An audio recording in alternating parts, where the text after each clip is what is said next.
आज का वीडियो मैं रिकॉर्ड करूँ इससे पहले मैं आपको ये बता देना चाहता हूँ कि ये जो वीडियो होने वाला है ये बहुत ही मोटिवेशनल वीडियो है। और मोटिवेशनल होने के साथ साथ ये सबसे इम्पोर्टेंट इसमें जो बात है वो डॉक्टर भीमराव अंबेडकर को लेकर के है कि लोग उनको किस तरीके से देखते हैं, वर्तमान समाज उनको किस तरीके से देखता है, लोगों का ये क्यों कहना है कि वो केवल दलित समाज के ही नेता हैं, उन्हीं के लिए सोचते हैं। मेरा ये मानना है कि जब आप उनको टूट करके पढ़ोगे, उनके बारे में चीज़ें जानने को आपको मिलेंगी, तो कहीं न कहीं आपका ये भ्रम टूटेगा कि वो केवल दलित समाज के ही नेता हैं। वो अगर नहीं होते, तो हमारा देश आज इस कंडीशन में बिल्कुल ही नहीं होता, और अगर वो और 10-15 साल जिए होते, तो हमारे देश की हालत और भी अच्छी रही होती। मैं क्योंकि जनजाति परिवार से बिलोंग करता हूँ तो बहुत अच्छे से समझता हूँ कि गरीबी क्या होती है, किस सिचुएशन में, और जो जातिगत भेदभाव होते हैं वो भी कहीं ना कहीं मैंने नहीं तो मेरे पूर्वजों ने सहे हैं। मैं भी सहता अगर डॉक्टर अंबेडकर ना होते तो। निश्चित तौर पर ये बात मेरे लिए बिल्कुल सही है।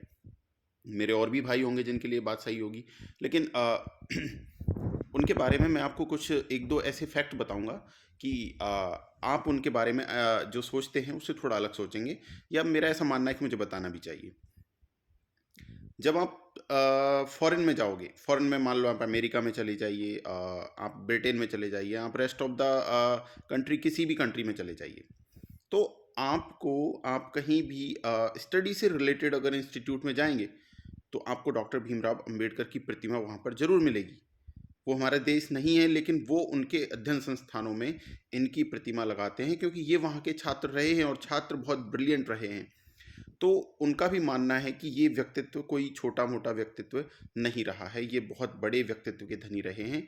मैं आपको बता दूं कि जिन्होंने 3 PhD अपने रहते हुए की, एक उन्हें बाद में अलॉट की गई, जिस व्यक्ति ने 4 PhD कर रखी हों, और जो भारतीय संविधान सभा में बेशक नहीं थे, उसके अध्यक्ष नहीं थे, लेकिन ड्राफ्टिंग कमेटी के अध्यक्ष थे, और ड्राफ्टिंग कमेटी में भले ही 7 सदस्य रहे हों, लेकिन सबसे ज़्यादा काम डॉक्टर भीमराव अंबेडकर ने ही किया था, क्योंकि उसमें से बाकी के जो 6 मेंबर्स थे उनकी सिचुएशंस बहुत अलग अलग थी। उन्होंने ना के बराबर उसमें काम किया था या कर पाए थे, ऐसी मैं अगर बात कहूँ तो ज़्यादा सही है। उसमें 100% या 99% काम डॉक्टर भीमराव अंबेडकर के द्वारा किया गया था। एक बात इनकी जो खास बात जो बहुत ही प्रेरणास्पद है, 1938 के आसपास का समय है। मैं पर्सन का नेम मुझे याद नहीं है, बट एक्चुअली जब उन्होंने डॉक्टर भीमराव अंबेडकर जी से मुलाकात की तो उनका कहना था कि उस टाइम पे इनके पास 8,000 किताबें इनकी लाइब्रेरी में थी, और जब इनकी डेथ हुई तब इनके पास इनकी लाइब्रेरी में लगभग 35,000 किताबें थी। आप सोचिए, जो सिंगल व्यक्ति के लिए आज के ज़माने में हम 10 किताबों को बहुत भारी भरकम मान लेते हैं, 35,000 of books in his library at that time. तो आप सोचिए कि कितना शौकीन रहे होंगे स्टडी के, और उस उन चीज़ों को पढ़ करके ही इन्होंने ये सब कुछ फ्रेम किया। ये तो नियति, देखो प्रकृति ऐसी चीज़ है कि किसी को ज़्यादा समय जिंदा रखती है, किसी को कम। उनको थोड़ा कम मिला, लगभग 65 साल की उम्र में ही उनका देहांत हो गया। तो लगभग उनका अगर उनको 10-12 साल और मिले होते तो सिचुएशंस कुछ और ही रही होती। तो मेरा जो कहना है वो ये है कि आप लंदन स्कूल ऑफ इकोनॉमिक्स में चले जाइए, आप कोलंबिया यूनिवर्सिटी के अंदर चले जाइए, आप किसी भी यूनिवर्सिटी में चले जाइए, आपको इनका नाम जरूर वहाँ पर मेंशन होगा। आप देखेंगे कि इनको कहीं ना कहीं आप देख पाएंगे। अगर भारत के अंदर आपने कभी मध्य प्रदेश विजिट किया है तो इनका बर्थ प्लेस वहीं पे आता है, महू। आप कभी घूम के आइएगा, बहुत बढ़िया सिचुएशंस है। बच्चे जो इनके बारे में नहीं जानते उनको पढ़ना चाहिए इनके बारे में।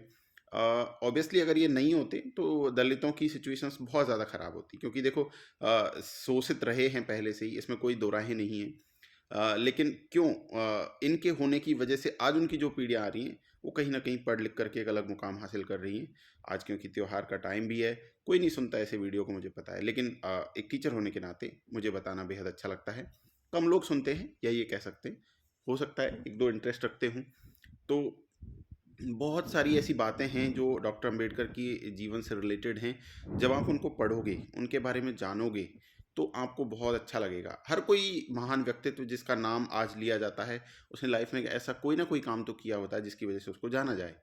नो डाउट बहुत अच्छे काम करते हैं लोग जो होते हैं, not only only doctor Bhimrao Ambedkar, और भी ऐसे बहुत महापुरुष हुए जिन्होंने अपने लेवल पर बहुत अलग अलग काम किए हैं। और भारत जो है फ्रीडम से पहले एक अलग दौर से गुजरा था, वो एक कहानी अलग है। उस कहानी को जब आप पढ़ेंगे तो उसमें भी आपको बहुत सारे किरदार नजर आएंगे।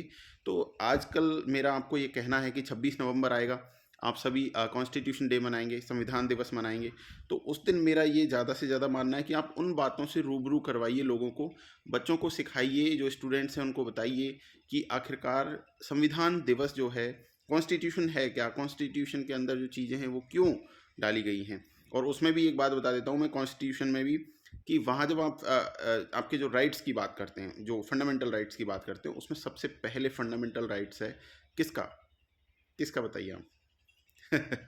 आई थिंक मुझे जहाँ तक लगता है वो निजता का है।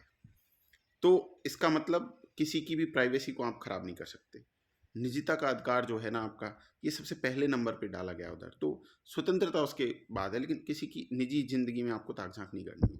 बहुत सारे ऐसे मौलिक अधिकार हैं आपके जो आपको आपका जीवन जीने का जो है वो ज़रिया प्रदान करते हैं। खूब आनंदमय आप जीवन जिएँ, इस त्योहार को मनाएँ। रवि सर आपके साथ शेयर कर रहे थे अपने व्यूज़। मुझे अच्छा लगता है बात करना। मुझे बहुत अच्छा लगता है कि मैं कहीं स्टेज पर अपने आइडियाज़ को शेयर करूं। पढ़ना भी बहुत अच्छा लगता है। एंड होप सो कि आपसे नई मुलाकात गुजरात में होगी। गुजरात क्योंकि महात्मा गांधी जी से बहुत जुड़ाव रखता है, उनकी जन्मस्थली रही है और ईश्वर ने मौका प्रदान किया है वहाँ जा कर के सर्व करने का। तो होप सो कि आपको कुछ बेस्ट देखने को मिले। सरदार वल्लभ भाई पटेल, ये ऐसे बड़े बड़े जो महान पुरुष हुए हैं, उनकी जन्मस्थली या उनसे रिलेटेड कार्य से संबंधित स्थान वहाँ आपको देखने को मिलेंगे। मैं ज़रूर विजिट करना चाहूँगा। मुझे अच्छा लगता है ऐसे प्लेसेस को विजिट करना, उनके बारे में जानकारी लेना, आप तक शेयर करना। उम्मीद करते हैं वीडियो आपको पसंद आया होगा। अगर ये वीडियो आपको पसंद आया है तो मेरे लिए थैंक्स ना कहें, अपने लिए थैंक्स कहें कि आपने ये वीडियो देखा। Thank you so much. Have a good night. Bye bye.